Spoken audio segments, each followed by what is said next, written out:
Olá, queridos, mais uma vez estamos aqui louvando e bendizendo o nome do Senhor, porque só o Senhor é digno de toda honra, toda glória e todo o nosso louvor. A você que faz parte do nosso canal Palavra que Salva, Deus te abençoe, Deus te guarde, Deus te proteja nesse dia, esteja com você e não esqueça, você é alvo de oração desse pastor, tá? Deus guarde a você em todo o tempo. E você que está nos assistindo pela primeira vez, esse é o canal Palavra que Salva, que o pastor Santiago está falando. E nós somos gratos a você estar aqui. Que bom que você está nos assistindo pela primeira vez. Se você quiser se tornar membro desse canal, você não vai pagar absolutamente nada. Você só vai se inscrever aí, apertar no inscrever-se, e você vai estar inscrito e receber as mensagens conforme a gente vai gravando aqui.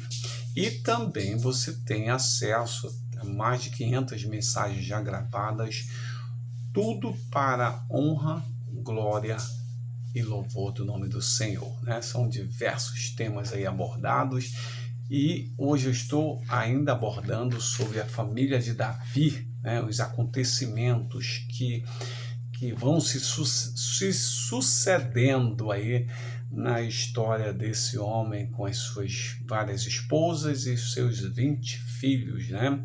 No seu genograma aparece, a gente já falou em alguns vídeos atrás sobre o genograma familiar, né? Se você quiser entender, aí você pode voltar em alguns vídeos que está escrito lá, genograma da família de Davi, e você pode entender um pouco sobre como isso vai se sucedendo, né? Nós falamos sobre a questão do incesto, né, que aconteceu, Amnon e Tamar. Também falamos sobre a questão dessa situação, como ela ocorreu, né? O porquê dessas atitudes de Amnon, né? Qual a repercussão disso tudo, né? Falamos sobre a questão do silêncio de Davi, né? Diante das situações que ocorreram e estavam ocorrendo naquele momento, né?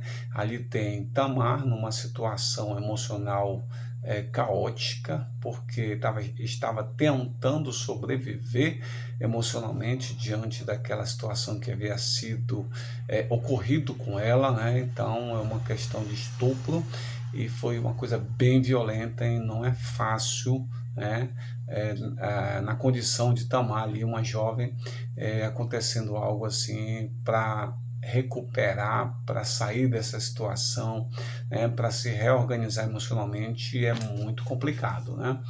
E você vai ver o outro lado também, Amnon, né, sendo assassinado pelo seu irmão Absalão, que toma as dores de Tamar, né? Então toda a trama é entre família, apesar de serem meio-irmãos, mas é entre a família de Davi. E eu falei no último vídeo sobre o silêncio de Davi, né? Diante das situações como rei e como pai, ele se põe meio que silencioso. E eu vou falar um pouquinho dessa parte do silêncio agora nesse vídeo, que fala sobre a questão de Joabe, né? Joabe entrando em cena para trazer aí, de repente, o contato entre Absalão e Davi. Joabe, ele era sobrinho de Davi e primo de Absalão, né? Ele era general dos exércitos do rei, né? Então, o que acontece? Naquele momento, Joabe era a pessoa, por ser o general do exército do rei, a pessoa mais próxima dele, né? E percebe que Davi está com saudade do filho, né? Isso está registrado em 2 Samuel, capítulo 14, verso 1. Mas o pai não toma nenhuma iniciativa para o encontro, para o reencontro, né? Davi tinha temor, né, da lei, porque a lei dizia que ele tinha que ser morto, né, conforme está registrado em Levítico 24, 17. Aí ele não podia permitir que Davi retornasse a Jerusalém, sem que esse fosse julgado e condenado pelo assassinato de Aminon, né? Então, aí você vê a cena, todo o cenário aí por detrás dessa situação.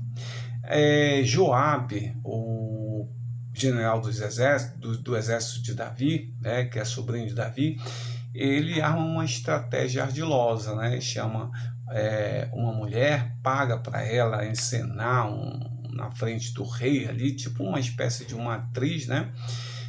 Inventa uma história para sensibilizar o rei e levá-lo a uma decisão que poderia ser usada contra ele mesmo, né?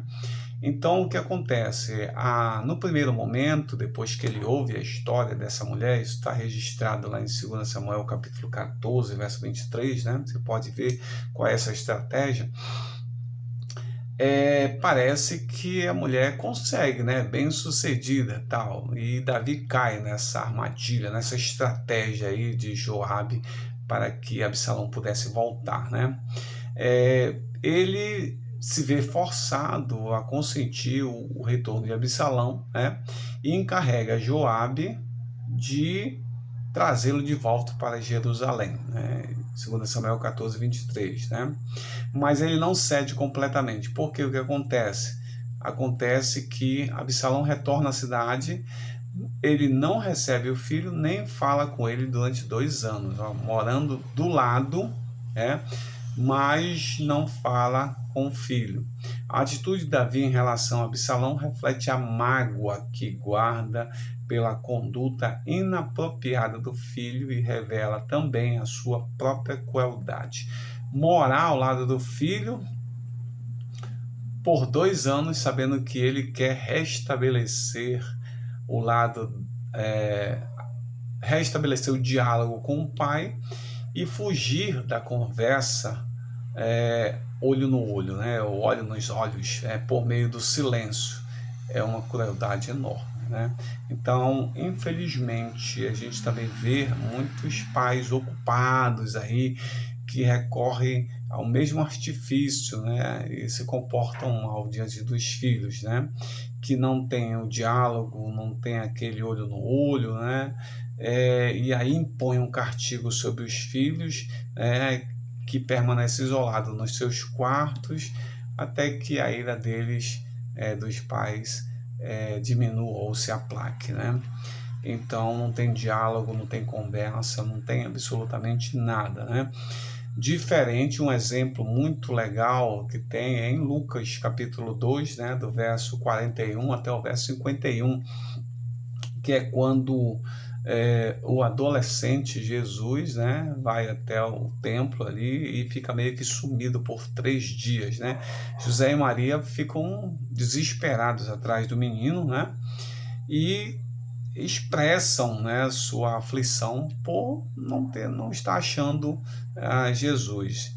E depois de achar, né, eles conversam sobre o ocorrido, né? E Maria diz assim: filho, por que agiste assim conosco, né? Teu pai e eu te procurávamos, estávamos à tua procura, né? E Jesus responde: olha, eu estava na casa do meu pai, né? Estava ali. Tal. E aí eles, nessa conversa, nesse diálogo, eles compreendem, né, as razões de Jesus, tal.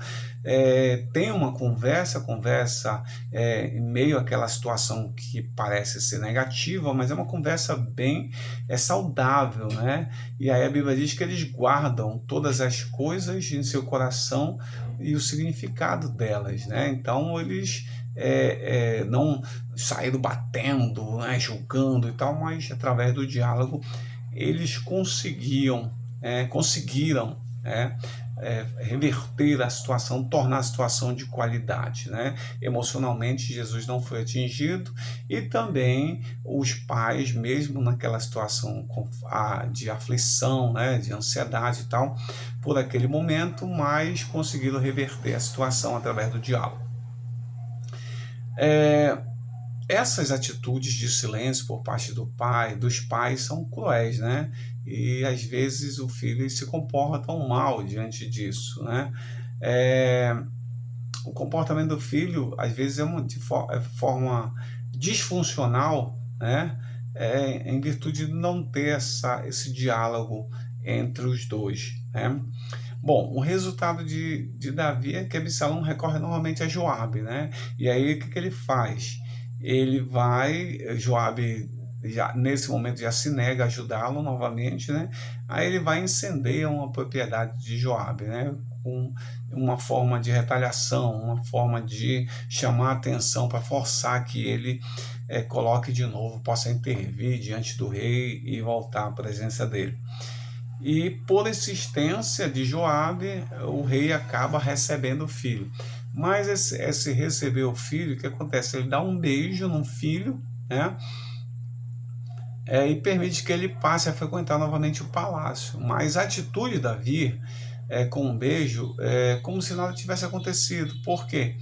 Porque não houve conversa sobre o que passou, né? Não sentaram para conversar, né? São 3 anos fora, depois mais 2 anos sem ver a presença do pai. E aí o que acontece? Acontece que Absalão ele fica encolerizado, né? Fica com raiva dessa situação e vai criar uma nova celeuma, um novo problema diante dessa família, né? Que a gente vai ver a seguir nos vídeos a seguir, como isso vai ocasionar esse fator emocional na vida de Absalão pela não resposta do pai, né, em comunicar, em conversar, em dialogar, vai repercutir numa situação mais perigosa ainda, né, e vai trazer consequências negativas tanto para Absalão quanto para o rei Davi. Que o Senhor te abençoe, que o Senhor te guarde, que o Senhor te proteja, que o Senhor esteja com você nesse dia, guardando e protegendo a tua vida, em nome de Jesus. Amém.